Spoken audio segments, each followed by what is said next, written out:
సౌకర్యాలు లేవని ఇన్వెస్టర్లు అంటారు. అయితే మీకు మా స్టేట్ దగ్గరే, పక్కనే అనువైన స్థలం ఉంది, రండి వచ్చేయండి, పెట్టుబడులు పెట్టండి అని లోకేష్ వెల్కమ్ చెప్తున్నారు. కట్ చేస్తే లోకేష్ చేసిన ట్వీట్స్ కి కర్ణాటక మంత్రులు హట్ అయిపోతున్నారు. తమ స్టేట్ నంటారా అంటూ ట్విట్టర్ లో రివర్స్ అటాక్ చేస్తున్నారు. ఈ మాటల యుద్ధం కాస్త ఇన్వెస్ట్మెంట్ వార్గా మారుతోంది. అసలు లోకేష్ ట్వీట్ ఏంటి? కర్ణాటక మినిస్టర్ల రిప్లై ఎందుకు? అసలు రాద్ధాంతం వెనుక కారణం ఏంటి? States and tweets. AP Karnataka ministers war. పరిశ్రమలు, పెట్టుబడులు, అభివృద్ధిపై మాటల యుద్ధం. బెంగళూరులో వసతులు లేవంటున్న ఇండస్ట్రియలిస్టులు. ఏపీకి వచ్చేయండి అంటూ ట్విట్టర్లో లోకేష్ వెల్కమ్. లోకేష్ ట్వీట్స్ పై డీకే శివకుమార్, ప్రియాంక ఖర్గే గుస్సా. కర్ణాటక, ఏపీ ప్రభుత్వాల మధ్య ఆసక్తికర డైలాగ్ వార్ నడుస్తోంది. కారణం ఏదైనా బెంగళూరులో పరిశ్రమలను రన్ చేయలేకపోతున్నామని, అక్కడి నుంచి వెళ్లిపోతామంటూ పలువురు ఇండస్ట్రియలిస్టులు స్టేట్మెంట్లు ఇస్తున్నారు.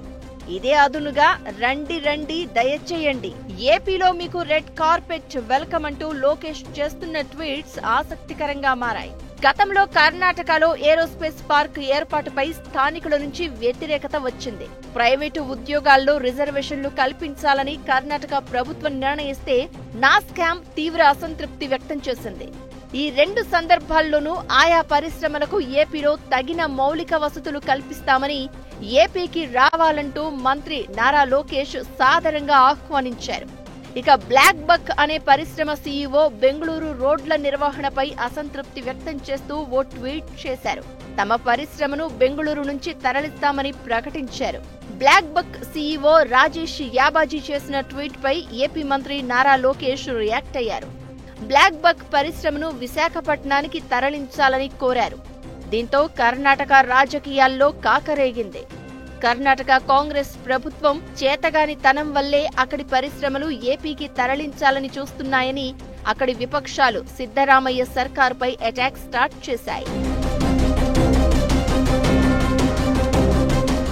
అప్పుడు Karnataka deputy CM DK Shivakumar స్పందిస్తూ బ్లాక్ బక్ సీఈఓ రాజేష్ యాబాజీ ట్వీట్ ను బ్లాక్ మెయిలింగ్ గా అభివర్ణించారు. డీకే శివకుమార్ కామెంట్స్ పై మంత్రి లోకేష్ మరోసారి రియాక్ట్ అయ్యారు. ఇతర రాష్ట్రాలకు ఏపీకి ఉన్న తేడా ఇదే. మా ప్రజల ఫిర్యాదులను మేం బ్లాక్ మెయిల్ అంటూ తోసిపుచ్చబోం. మేం వాటిని మర్యాదపూర్వకంగా స్వీకరించి పరిష్కరించేందుకు ప్రయత్నిస్తామంటూ ఎక్స్ లో లోకేష్ పోస్ట్ చేశారు. దీంతో కర్ణాటక ప్రభుత్వంతో లోకేష్ నేరుగా మాటల యుద్ధానికి దిగినట్లయింది.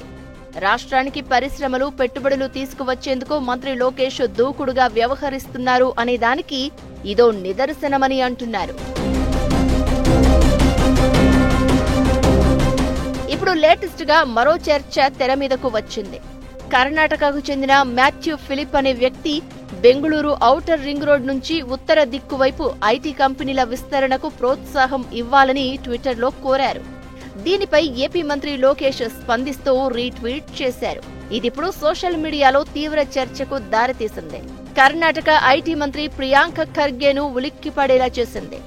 బెంగళూరు నగరానికి ఉత్తరం వైపు అనంతపురం నగరం ఉందని, అక్కడ ఐటీ, ఏరోస్పేస్ పరిశ్రమలు పెట్టేందుకు అనుకూల వాతావరణం, కావాల్సినంత భూమి ఉందని లోకేష్ ట్వీట్ చేశారు. ఇది కర్ణాటక ఐటీ మంత్రి ప్రియాంక ఖర్గేకు కోపం తెప్పించింది.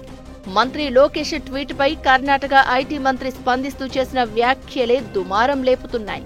ఈ పరిస్థితుల్లో రెండు రాష్ట్రాల మధ్య పెట్టుబడులు, పరిశ్రమల ఆకర్షణలో పోటీ తీవ్ర రూపం దాల్చుతున్నట్లు చెప్తున్నారు. మంత్రి లోకేష్ చొరవ, ఏపీ ప్రభుత్వం అందిస్తున్న ప్రోత్సాహకాలతో కర్ణాటకలో ఏర్పాటు చేయాల్సిన మిట్టల్ స్టీల్ విశాఖపట్నం తరలి రావాలని డిసైడ్ అయిందట.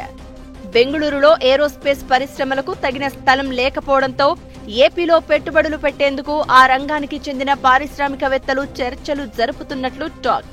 రాయలసీమలోని 4 జిల్లాలు బెంగళూరు, చెన్నై మెట్రో సిటీలకు అతి దగ్గరలో ఉండడంతో రాష్ట్ర సరిహద్దుల్లో పారిశ్రామిక పార్కులు ఏర్పాటు చేసి రాష్ట్ర ఆదాయాన్ని పెంచుకోవాలని ఏపీ సర్కార్ భావిస్తోంది. ఈ నేపథ్యంలో ఇన్వెస్ట్మెంట్స్, కంపెనీలు తెచ్చేందుకు బెంగళూరుతో పోటీ పడుతూ లోకేష్ చేసిన ట్వీట్ తో రెండు రాష్ట్రాల మంత్రుల మధ్య డైలాగు వారుకు దారి తీస్తోంది.